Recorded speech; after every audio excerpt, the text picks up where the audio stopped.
Hi மக்கா, எல்லாரும் எப்படி இருக்கீங்க? உள்ள நாளெல்லாம் நமக்கு ஒரு வேலையும் வராது பார்த்துக்கோங்க. என்னைக்கு நம்ம படிக்கலாம் அப்படின்னு சொல்லிட்டு புக்கை எடுக்கோமோ அன்னைக்கு தான் நம்மளை சுற்றி எல்லா வேலையும் வந்து நிற்கும். என்னோட ப்ரீவியஸ் வீடியோ பார்த்தவங்களுக்கு தெரியும், நான் அப்போவே சொல்லியிருந்தேன். இப்போ ஷெடியூல் வந்து கிறிஷோபாவோடது முடிச்சதுக்கு அப்புறமா நான் 4th year test batch schedule படிக்க போகிறேன் அப்படின்ட்டு படிக்கலான்னு தான் புக்கெல்லாம் எடுத்து வச்சேன். அந்நேரம் பார்த்து எனக்கு ஒரு வேலை, முக்கியமான வேலை வந்துட்டு கண்டிப்பாக வெளியே போய் தான் ஆகணுங்கிற மாதிரி ஆகிட்டு வெளியே போயிட்டு வரதுக்குள்ளே டைம் ஆகி டயர்டாகி அதுக்கப்புறம் படிக்கவே இல்லை பார்த்துக்கோங்க. இன்றைக்கி தான் அதனால் இனிமேல் படிக்கணும்னு நினச்சிருக்கேன். 4th இயர் ஷெடியூல் நம்ம படிக்கணும் பார்த்துக்கோங்க. இருந்தாலும் நம்ம ஏற்கனவே படிச்சுட்டு இருக்க பிளான் படியும் போகணும் பார்த்தீங்களா. அதில் வந்து கிறிஷோபால ஷெடியூல் 5 வரைக்கும் நான் முடிச்சிருந்தேன், பார்த்துருப்பீங்க ப்ரீவியஸ் வீடியோவில். இன்றைக்கி ஷெடியூல் 6 படிக்கலாம்னு சொல்லிட்டு எடுத்து வச்சு படிக்க ஆரம்பிச்சாச்சு. நான் பிளான் பண்ண மாதிரி ஒழுங்காக நேற்றுக்கே படிச்சிருந்தேன்னு வைங்களேன், இவ்வளோ கொலாப்ஸ் ஆகிருக்காது. இன்றைக்கி பார்த்தீங்கன்னா நிறைய படிக்க மாதிரி ஓவர்லோட் ஆன மாதிரி இருக்குது. ஷெடியூல் 6 அந்த அளவுக்கு ஒன்றும் பாரமாக இல்லை, கொஞ்சம் ஈஸியாக தான் இருந்துச்சு. அந்த ஜெயினிசம் புத்திசம் பாடம் மட்டும் தான் எனக்கு கொஞ்சம் அருவையாக இருந்தது. மற்றதெல்லாம் எப்படியோ படிச்சுட்டேன். போன குரூப் 4 எக்ஸாமுக்கு அந்த ஜெயினிசம் புத்திசம் அந்த லெசன் நான் வந்து படிக்காமல் வச்சிருந்ததுனால இப்போ ஃப்ரெஷ்ஷாக படிக்கிறதுனால கொஞ்சம் கஷ்டமாக இருந்துச்சு.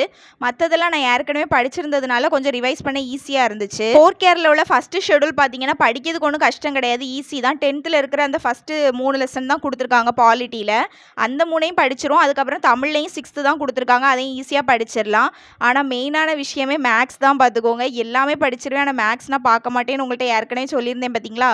அதுதான் எனக்கு வந்து ஒரே ப்ரெஷராக இருக்குது. இதை எப்படியா சீக்கிரம் முடிச்சாதான் மேக்ஸ் பார்க்க முடியும்னு. மேக்ஸில் HCF LCM டாபிக் தான் கொடுத்துருக்காங்க, ஈஸியாக தான் இருக்கும்னு நினைக்கேன். ஆனால் நான் ரொம்ப நாள் ஆச்சு பார்த்து, மேக்ஸையே தொடர்ந்து ரொம்ப நாள் ஆகும். இன்றைக்கி தான் மறுபடியும் எடுக்க போகிறேன். என்னோட ப்ரீவியஸ் வீடியோஸில் அதிகமாக எனக்கு வரக்கூடிய கமெண்ட்ஸ் பார்த்தீங்கன்னா புத்தா TNPSC புக் பற்றி தான் இருக்குது. அதுவும் இப்போ ரீசெண்ட் டைம்ஸில் என்ன மாதிரி கமெண்ட்ஸ் வருதுன்னு பார்த்தீங்கன்னா, புத்தா TNPSC புக்கில் வந்து நிறைய கண்டென்ட் வந்து மிஸ் ஆகுது அப்படின்னு சொல்லுவாங்க, நிறைய டாபிக் வந்து மிஸ் ஆகிருக்கு அப்படின்னு சொன்னாங்க. என்னையுமே வந்து செக் பண்ணி பாருங்கள், உங்களுக்கு ஏதாவது டாபிக் மிஸ் ஆகுதான்னு கேட்டிருந்தாங்க. நான் செக் பண்ணி பார்க்கும்போது பார்த்தீங்கன்னா அந்த அயற்சொல்னு ஒரு டாபிக் உண்டு பார்த்தீங்களா, அது வந்து எனக்கு மிஸ் ஆகிருந்துச்சு. இந்த மாதிரி உங்களுக்கும் ஏதாவது டாபிக்ஸ் மிஸ் ஆகிருக்குன்னா கீழே கமெண்ட் செக்ஷனில் சொல்லுங்கள். நிறைய பேருக்கு பார்த்தீங்கன்னா அந்த குரில் நெடில் டாப்பிக்லேருந்து கொஞ்சம் பேஜஸ் இல்லாமல் இருக்குது, நிறைய டாபிக் கவர் ஆகாமல் இருக்குது அப்படின்னு சொல்லியிருந்தாங்க.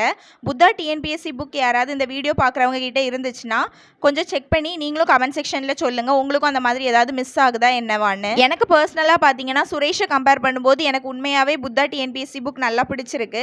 ஆனால் விஷயம் என்னென்னா நிறைய பேருக்கு இந்த மாதிரி புக்கில் நிறைய பிரச்சனை இருக்கனால தான் இது பெரிய இஷ்யூவாக இருக்கிற மாதிரி இருக்குது.